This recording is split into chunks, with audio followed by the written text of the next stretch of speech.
Hey, it's Patrick. Right back.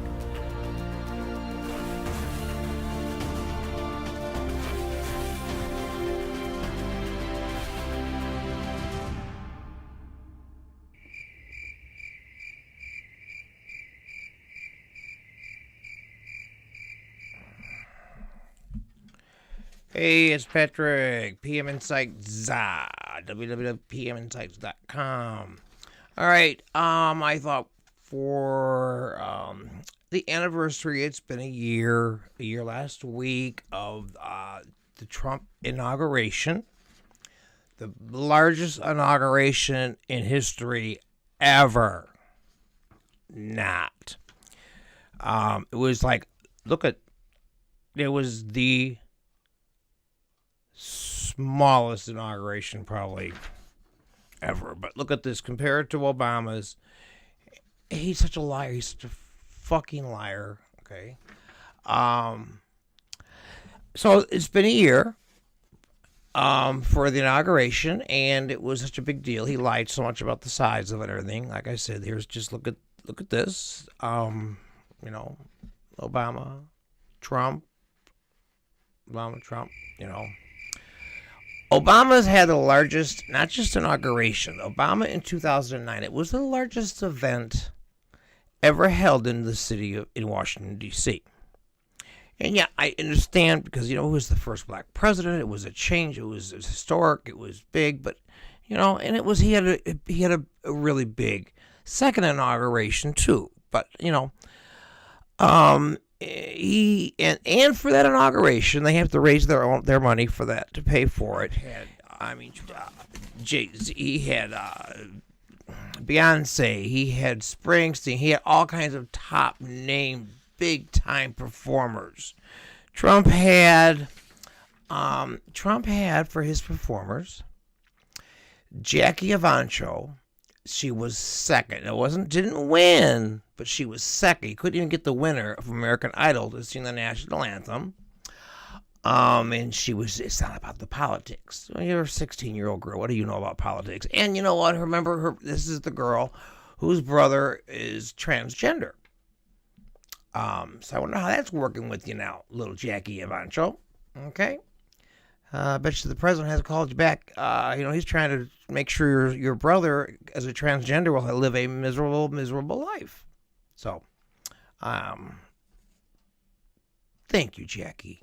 You did your part as a true American, the youth of America. And then Obama had 5 balls. Trump had 3. And as this is something from the internet. So if it's from the internet, it's true. No, but this is from Trump's inauguration thing. This is all based by Trump, put out by Trump's people from last year. He's going to have an eclectic collection of performers, including Sam Moore, Silhouettes, the Rockettes, and if they didn't want to dance, they didn't have to. And a lot of them didn't. Pelican 212, the Piano Guys, Circus 1903, Cash Olson, Lexi Walker, Aaron Boheme, Antonio Orlando, because his career was just searing, good old Tony Randall and Josh Weathers. Okay, I don't know who any of these people except for Sam Moore or Tony Orlando are. And the Rockettes, of course. Eclectic. Okay, these are second-rate performers. The people that told him no were like Moby, Jennifer Holliday, Bruce Springsteen, even the Bruce Springsteen cover band, the B Street Band, backed out of performing at his inauguration. He couldn't even get a cover band of Bruce Springsteen's to perform at his inauguration. The man is so hated, and despised by millions. So this was so with all the performers that Obama had, and all the balls he had, and he had a much bigger parade because he raised $53 million. Now, here's a little peek at what Trump had here. He had tractors. And look at, if you've got the Shriners are in your parade, you know it's a top-notch parade. So he's got tractors, Shriners, I think, so there were some more tractors. It was the first time in 20 years not one Washington, D.C. school marched in the inauguration parade. It was the first time in 20 years, not one D.C. public school, middle school or high school, marching band performed in the inauguration. Tells you something right there. But it's inner city. There a lot of them were black, so he wouldn't have cared anyway. He probably wouldn't have wanted them there anyway. So Obama raised $53 million. All president accounted for. Trump raised $110 million. Now, if Trump raised $110 million and he had shitty-ass talent performers, Obama had top notch, but he only needed $53 million and for 5 balls compared to Trump's 3 balls. They raised $110, and there was no accounting yet of that money. He had promised $3 million to go to charity, $1 million to go to the Hurricane Irma, and there were 2 other, the Red Cross, and there was one more, $3 million. Now, one of those charities have received any money from President Trump's inaugural ball fund. Not one. A year later, they tried to reach the treasurer of the inauguration committee. They couldn't find him. He was not available. Did not make himself available to talk about this. But they did get. They tried to get a hold of the deputy treasurer of the inauguration committee, and that was he couldn't discuss it because he has been indicted by the FBI for like 12 counts of money laundering. His name is Rick Gates. Rick Gates. That's Paul Manafort's business partner. He was indicted along with Manafort. Money laundering. So he couldn't talk about it because it's he's under the his lawyer said, don't talk about the case. This is probably all part of it. They told him follow the money. So it's $110 million unaccounted for. But that's how Trump does it. He's above the law. And look at what a laugh his inauguration was. Look at the bleachers. Unbelievable. And this man, he made Sean Spicer go out there and lie that it was the biggest ever in the world. In history. Everything to him is the biggest, the best ever in history, ever. In history. He lies. He lies so fucking much. The economy is great. Yeah, the economy is fucking great, but who got that ball rolling after one of the worst recessions since the Depression? Okay, Obama got it started, and you're keeping it going. Good for you, because Wall Street loves you, because you're giving Wall Street everything they want. And your little deplorables and people like us you're taking away. So, yeah, stock market's doing great. Till it blows up again, and it will. If he stays in office for 4 years, the stock market, it will bubble and burst again before his 4 years is up, if he makes it 4 years. So he can, take all the credit he wants, but people with any kind of brain know that all that got started with Obama, and he just carried it through because Wall Street loves him. Because he's given it, he just gave them $1.5 million, $1.5 trillion through the tax cut. So I just wanted to put that out there for, happy anniversary for a year. There's so many more things I want to talk about that he's doing that is just so evil and wrong, and people who are losing our civil rights, he's taking them away under our noses, left and right. And I also just curious because where the heck is Melania Trump? Where the heck is Melania San Diego? Carmen San Diego. Where the heck is she?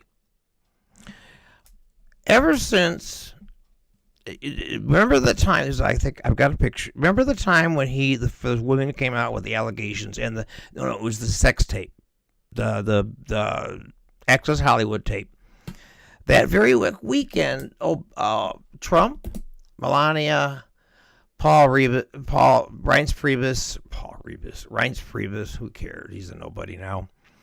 Unless he writes a really good book. And Kellyanne Conway, the lovely, beautiful, well-mannered, the most truthful person in the world, Kellyanne Conway, walking out of St. Patrick's Church on Fifth Avenue, New York City.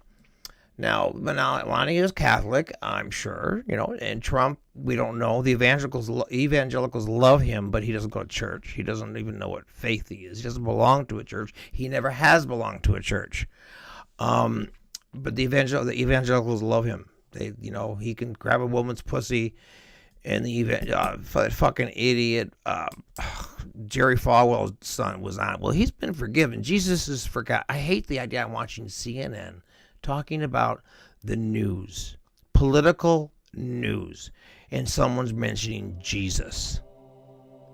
The fuck does Jesus have to do with this? Okay?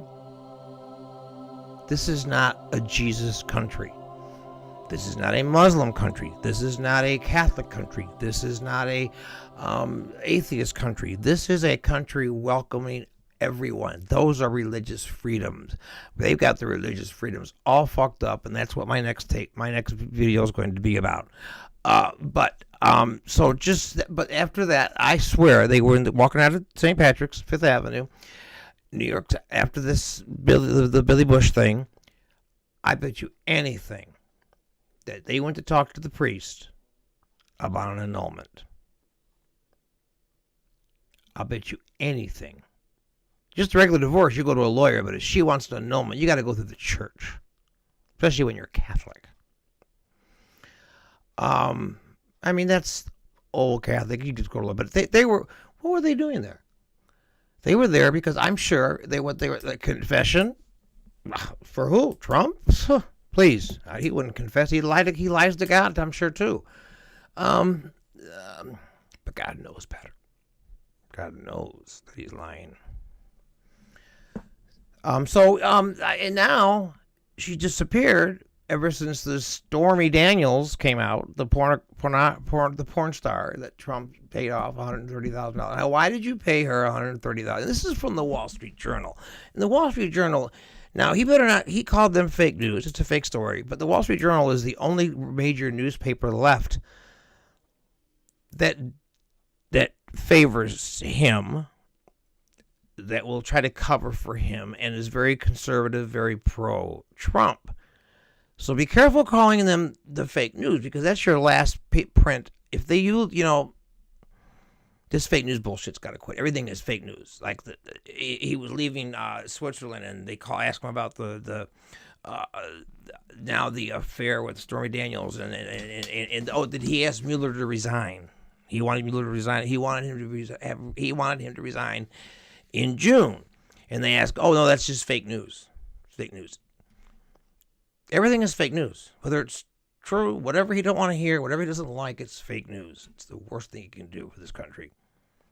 But people that are smart, we know better. Morons that voted for him, they don't know any better. And I hate to say that, but you know what? If you voted for Trump, I'll forgive you. But if you still support Trump, I can't forgive you.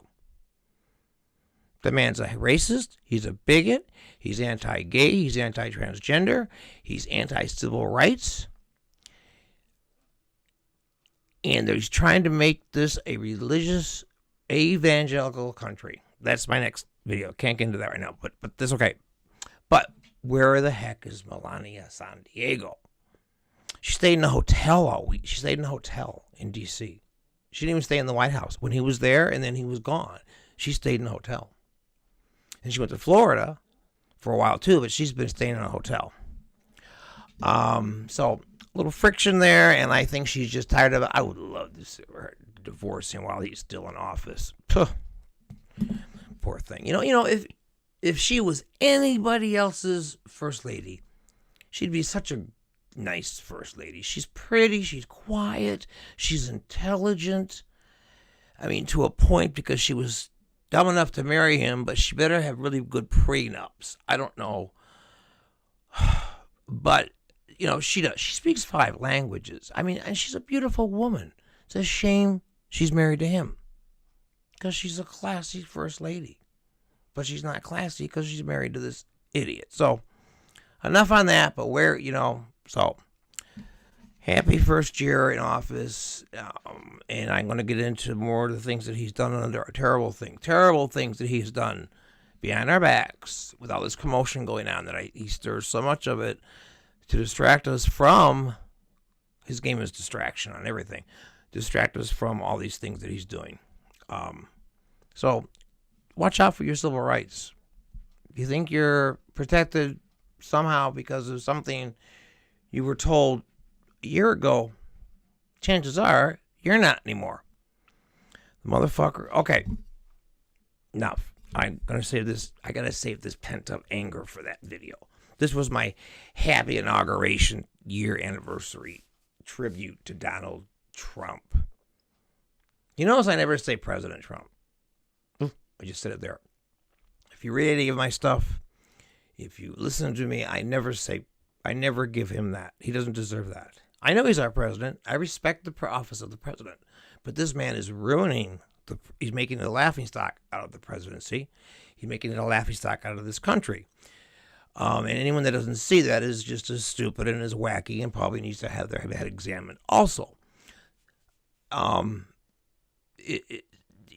So I don't give him, I would never pay him that much respect. He doesn't deserve it. Sorry. I mean, I respect the office of the president. I do. I tried, and I said this a year ago. I was going to try, and I did try, but right up the bat, nah. When I was putting out the thing about here, he had told, I mean, what the fuck? Every single ambassador all over the world, they were told to be out of their offices by inauguration day. Anyone that Obama put into office, the first thing they had to be out by day 1. Just because Obama put them there. And then it was just an avalanche of repealing everything that Obama did, no matter how good it might have been for you or somebody else. He repealed it simply because Obama put it there. He wants to ruin his legacy, but he will not ruin his legacy because his legacy will shine. We will know. And those things will come back because once this man is voted out, impeached, goes to jail, A, B, C, D, all of the above, hopefully we'll get someone in there that'll put things back into place. And really, make this, now we need to make this country great again because this fucker's ruining it. It was a great country till he got in that office. So the inauguration day, and they used, him and Miss Pence used the Bibles from Reagan and Lincoln, and I think they fireproofed when the one that Trump used. They had to have it fireproof just to be sure. So, all right, love you, God bless you, and see you around like a donut.